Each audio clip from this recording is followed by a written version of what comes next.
The overall goal of this procedure is to visualize mitochondrial transport in cultured neurons over long durations using live cell fluorescence microscopy. This is accomplished by first labeling mitochondria in cultured neurons with an organelle-targeted fluorescent protein.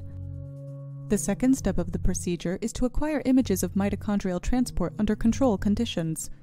The third step of the procedure is to acquire time-lapse image series of mitochondrial transport after acute administration of neuromodulators such as serotonin. The final step of the procedure is to perform an analysis of the acquired time-lapse image series. Ultimately, results can be obtained that show that neurotransmitters modulate mitochondrial transport. Such results are achieved only by imaging fluorescently labeled mitochondria in neurons over long durations. The main advantage of this method over existing techniques, such as vital dye labeling or transient transfection of GFP, is that this method makes it feasible to perform long-term observations of mitochondrial transport in healthy cultured neurons. Demonstrating this procedure will be Sigeng Chen, an associate fellow from my laboratory.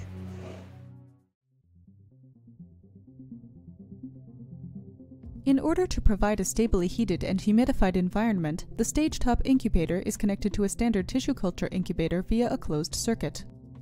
A PFTE membrane lid for 35 mm glass bottom culture dishes allows for gas exchange between the neuronal culture and the environment within the incubator. Together, these and other features allow for the long-term observation of cultured neurons under various experimental conditions.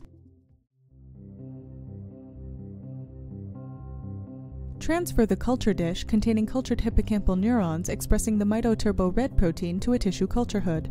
Replace the plastic lid with the PFTE membrane lid and move the culture dish to the microscope.